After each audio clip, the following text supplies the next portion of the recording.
Today, we are jumping headfirst into something a little less courtly and a lot more alleyway. We're taking a trip through the grimy, sometimes glittering world of Tudor vices and naughtiness. Oh yes, they did it. And trust me, things got wonderfully weird and often surprisingly creative. So before you get comfortable, take a moment to like the video and subscribe, but only if you genuinely enjoy what I do here. And let me know in the comments where you're tuning in from and what time it is for you. It's always fascinating to see who's joining us from around the world. Now, dim the lights, maybe light a few dodgy smelling candles for that authentic ambiance, and let's ease into tonight's journey together. It's tempting to imagine the Tudor era as a parade of stern-faced monarchs, grand pronouncements, and rather uncomfortable roughs. But beneath all that velvet and piety, there were people. Regular, flawed, wildly experimental people who occasionally looked at a dark tavern corner and thought, well, let's see what happens if I bet my breeches on that cockfight. And to be fair, who could blame them? There was no Netflix, no central heating, no ibuprofen. And the local entertainment was either watching a public execution or wondering if your neighbor would survive another round of the sweating sickness. So if someone told you there was a dice game that made you forget the price of bread for a few hours, you'd probably roll them too. Contrary to popular belief, the concept of seeking thrills, escaping boredom, or simply making one's day slightly less miserable wasn't rare. It was baked right into the culture. But it wasn't always called sinning. It was wrapped in terms like sport, gaming, merrymaking, or in extreme cases, a quick trip to the pillory. Merchants gambled, courtiers dallied, peasants brewed their own strong stuff, and almost everyone encountered these entertainments through public spectacle, illicit gatherings, or just accidentally sipping some questionable ale. The range of Tudor intoxicants and diversions wasn't limited to a tankard of warm ale, though that certainly helped. They had cards that sparked arguments, dice that emptied purses, secret brothels that promised fleeting pleasures, and public spectacles that blurred the line between entertainment and outright mayhem. Getting wild wasn't necessarily about deep philosophical rebellion. It was often purely recreational, social, or sometimes just a very poor judgment call after too much sack. Depending on your social rank, it might have been delivered by a gruff innkeeper, a cunning card shark, or a barefoot vagrant named Old Bess, who learned it from a very wise goose. You didn't need a shady back alley or a velvet-roped club. All you needed was a few shillings, a disregard for Puritan warnings, and a vague understanding of human weakness. Because in Tudor times, society itself was the dealer.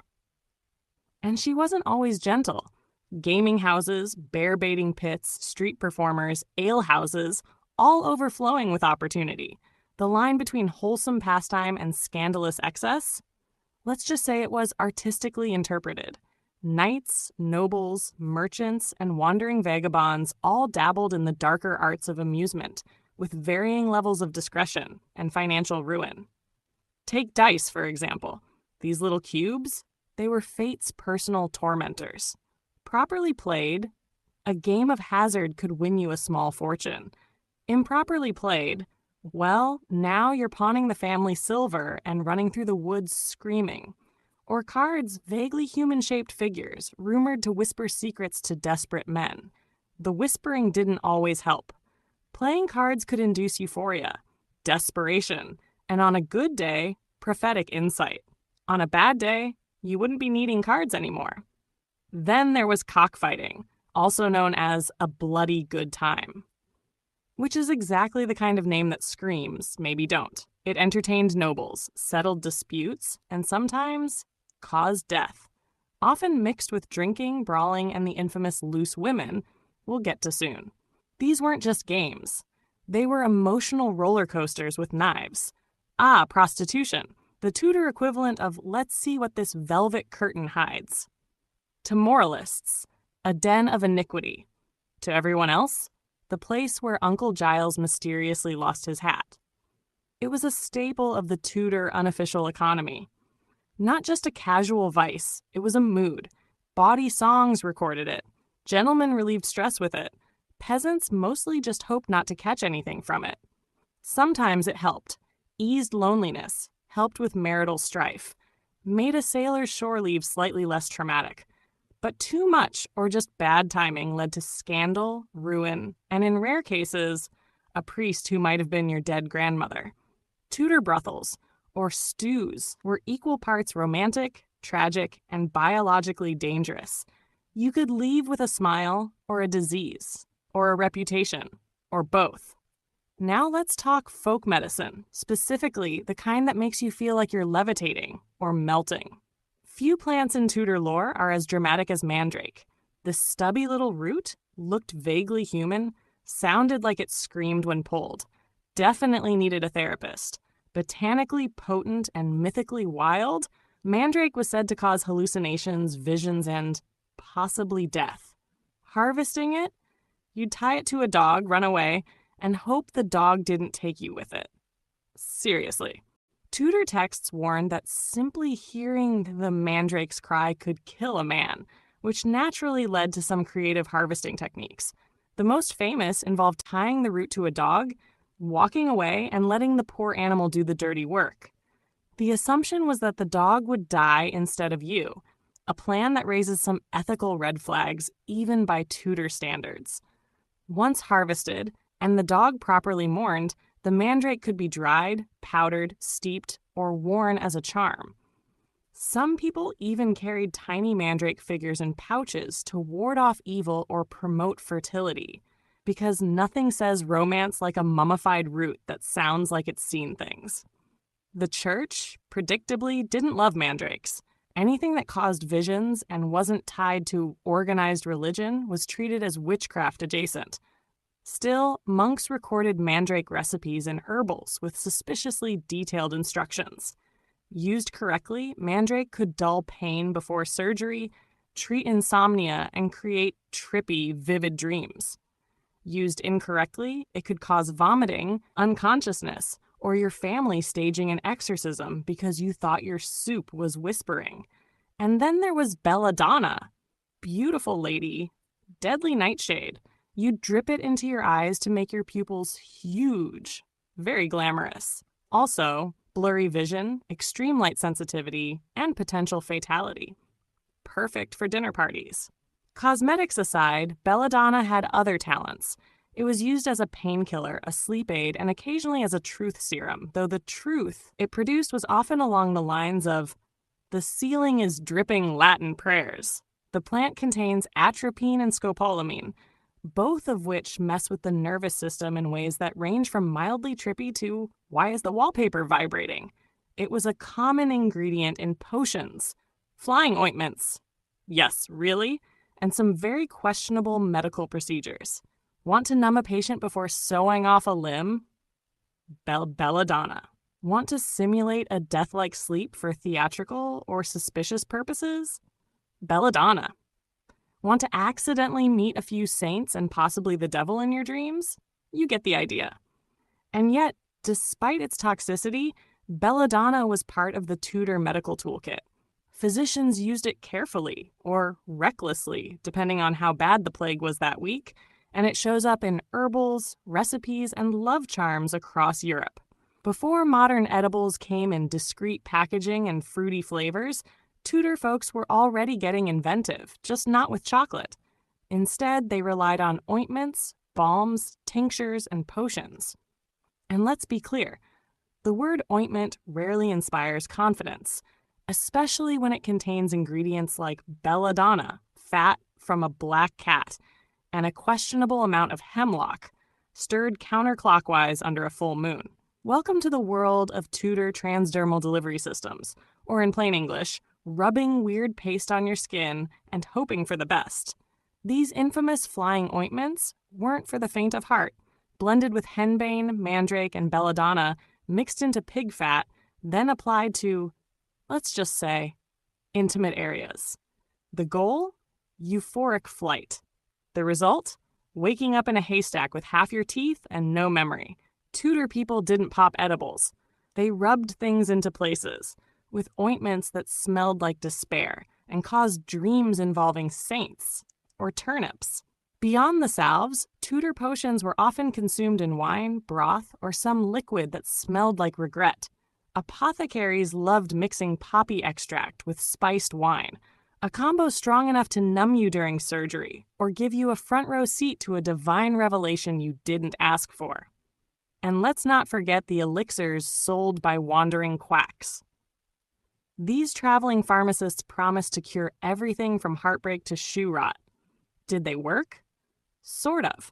Mostly they helped you forget what was wrong in the first place.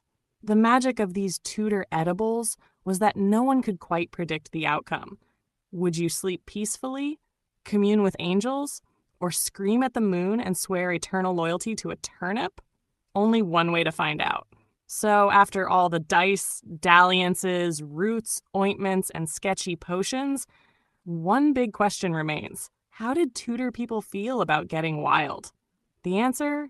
Conflicted. Deeply. Hilariously conflicted. For some, especially healers and herbalists, mind-altering substances were a practical tool. If it dulled pain, slowed a fevered mind, or made childbirth 1% less horrifying, it was welcomed. This was medicine, not mischief. Sure, the patient might start reciting psalms backward or insisting the cat was speaking French, but if the swelling went down, success. Then there were the spiritual users, mystics and those dabbling in divine communication.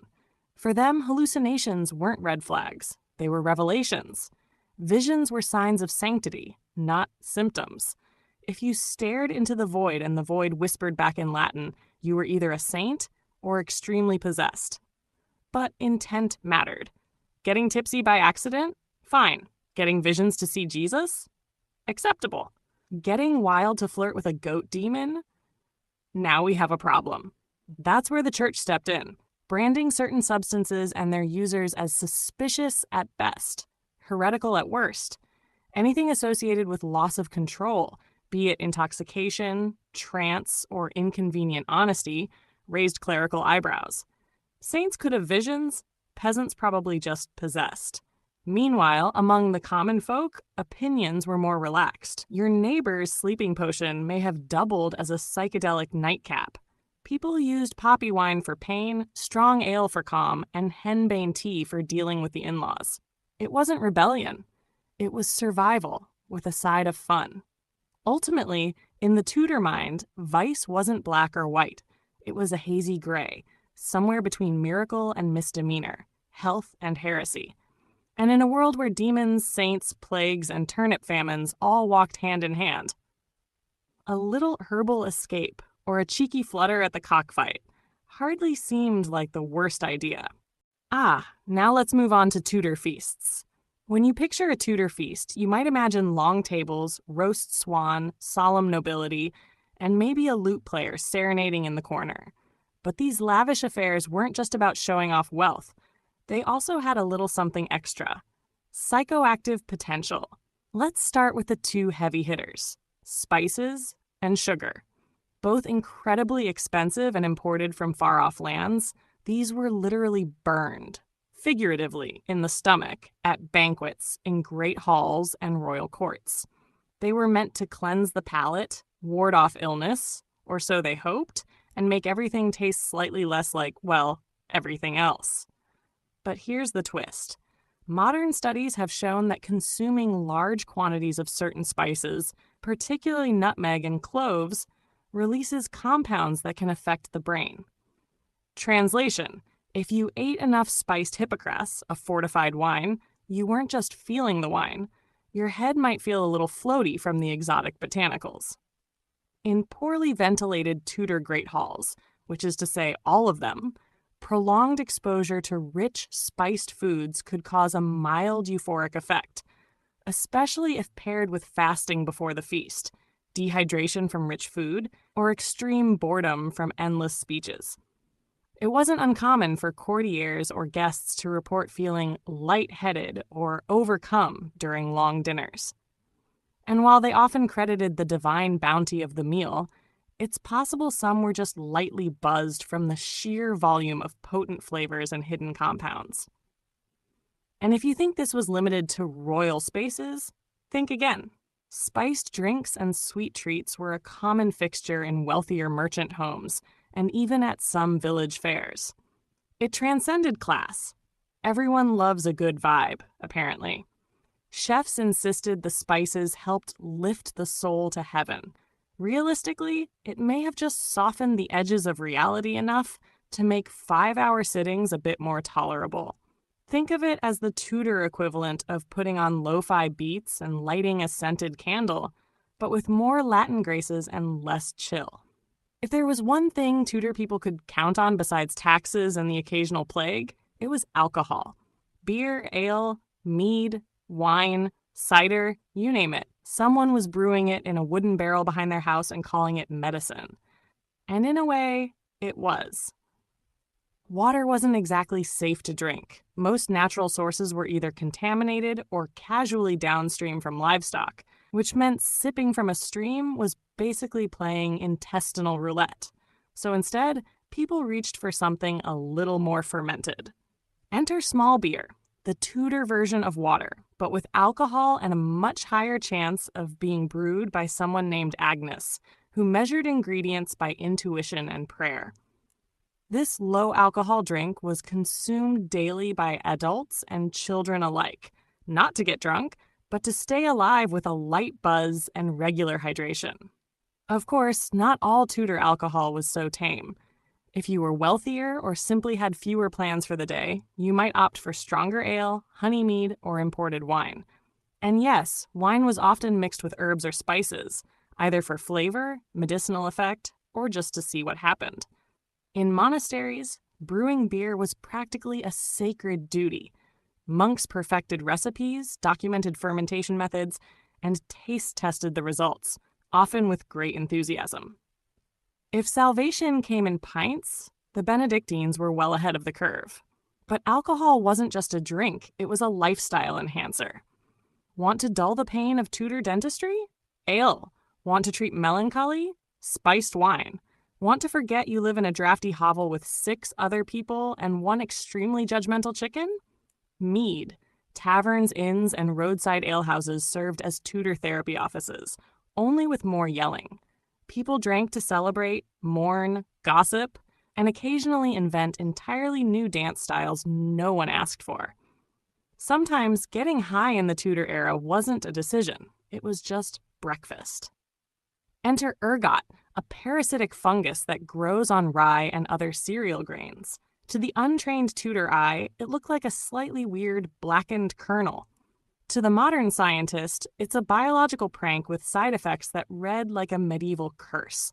Convulsions, hallucinations, burning limbs, and occasionally the sensation that your hands have turned into spiders.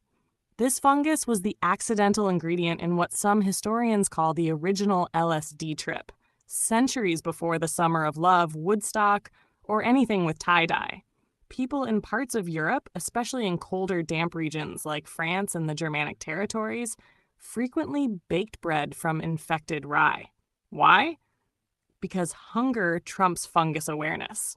And so, entire villages would unknowingly ingest ergot-laced loaves. And the results were both spectacular and horrifying. There were 2 forms of ergotism. Yes, it had a name. Convulsive ergotism, characterized by muscle spasms, seizures, hallucinations, and fits of laughter or panic. And gangrenous ergotism, where blood flow was cut off, leading to limbs blackening, shriveling, and falling off. Not ideal for dinner parties. Local outbreaks led to bizarre public behavior, including dancing plagues, where groups of people danced uncontrollably for days, sometimes until death. At the time, it was blamed on demons, divine punishment, or moral weakness. But in reality, it may have just been a mass case of unintentional mushroom toast. Ironically, the Order of St. Anthony, which ran hospitals for the afflicted, helped treat victims of ergotism, often by feeding them wheat-based diets instead of rye. So yes, the cure was different bread. Did people connect the dots? Not really. To a Tudor baker, bread was either fine or definitely possessed, and no one was testing for psychoactive alkaloids in their porridge. They were too busy trying not to be excommunicated. Even today, some scholars believe ergot played a role in the Salem witch trials. Hallucinations, fits, paranoia, all very ergoty. But that's still debated. What's not debated? Tudor Europe got high on toast and didn't even know it. You've heard of magic mushrooms? You've heard of flying ointments? But have you ever heard of mad honey? Yes. In a few special corners of the Tudor world, even the bees were in on it. This wasn't your average grocery store honey, mind you. We're talking about a rare type produced in the mountainous Black Sea regions of Anatolia, modern-day Turkey, where bees feasted on rhododendron flowers, pretty pink blooms with a dark secret. They're laced with granotoxins, naturally occurring compounds that don't play nicely with the human nervous system. The result? Mad honey, a substance so potent it could bring on dizziness, hallucinations, vomiting, slowed heart rate, and spiritual visions, usually in that order. Consumed in small doses, it offered a mild buzz. In larger doses, it turned your day into a slow-motion opera starring your own eyebrows. This wasn't just a local curiosity, it was weaponized. According to ancient and medieval sources, invading armies were once deliberately poisoned with mad honey left behind in abandoned villages. Soldiers thought they'd scored free snacks.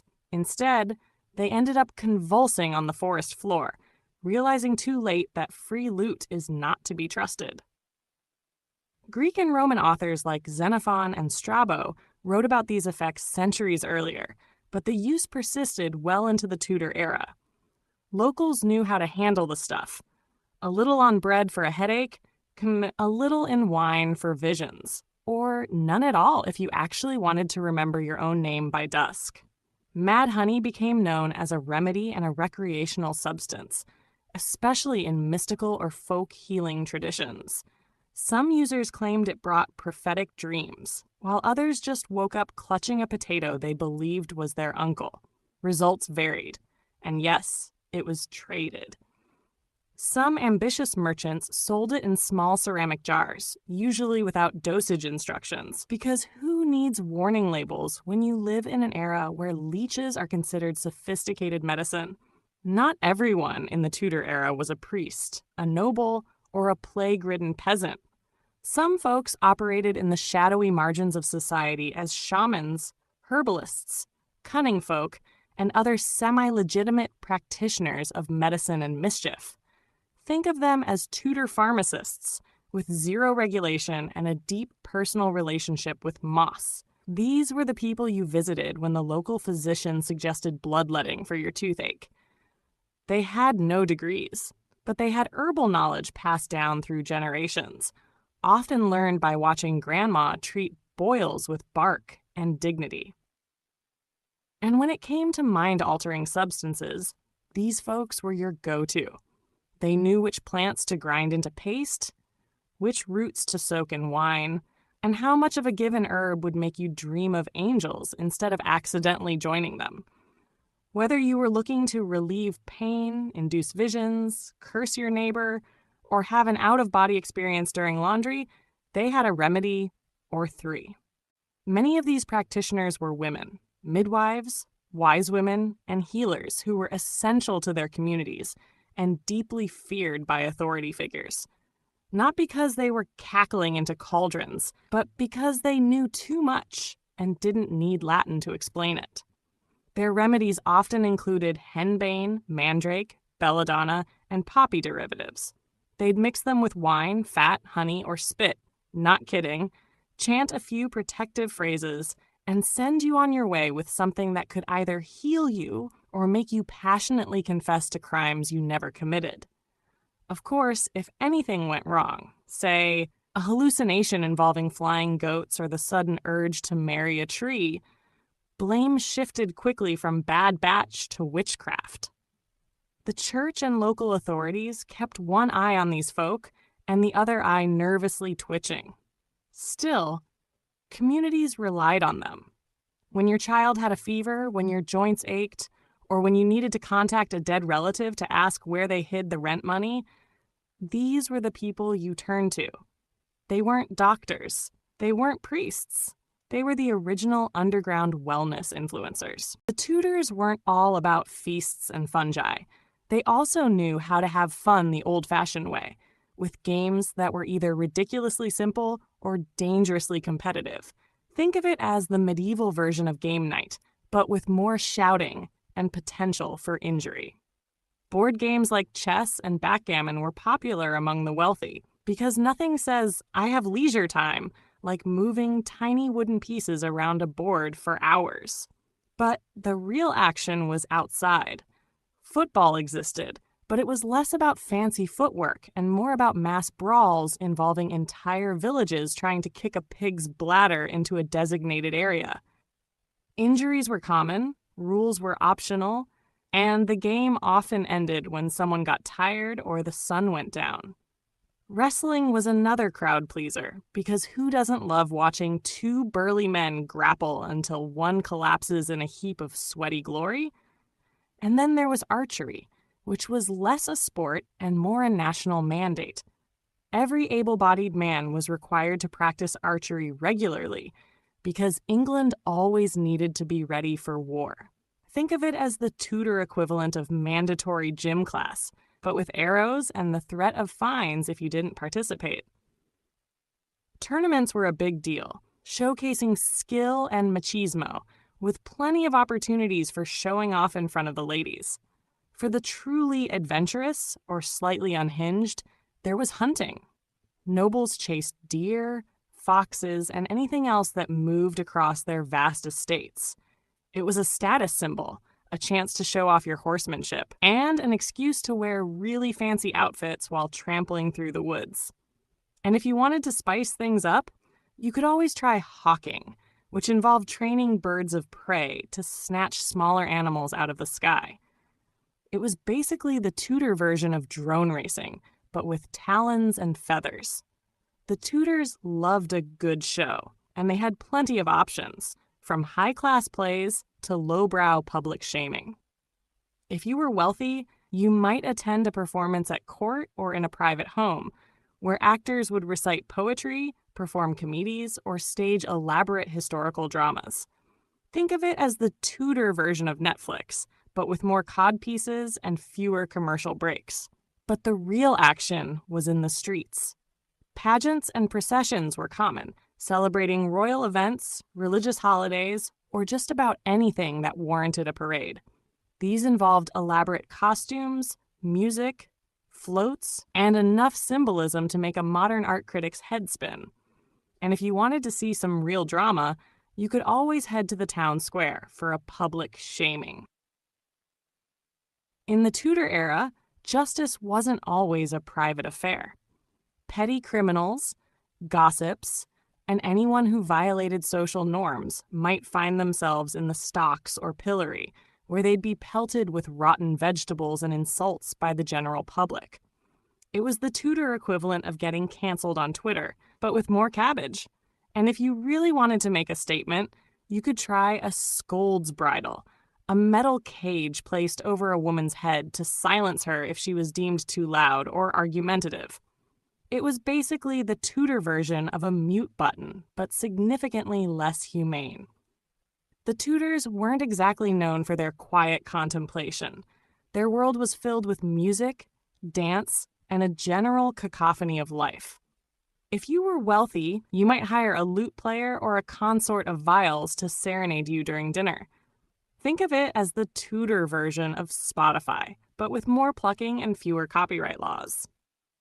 But the real musical action was in the taverns and alehouses, where folk songs, ballads, and general rowdiness filled the air. People sang about love, loss, war, and the general absurdity of life. And if you wanted to show off your moves, you could always try a jig, a fast-paced dance that involved a lot of hopping, skipping, and the occasional accidental elbow to the face. And let's not forget the general noise of Tudor life.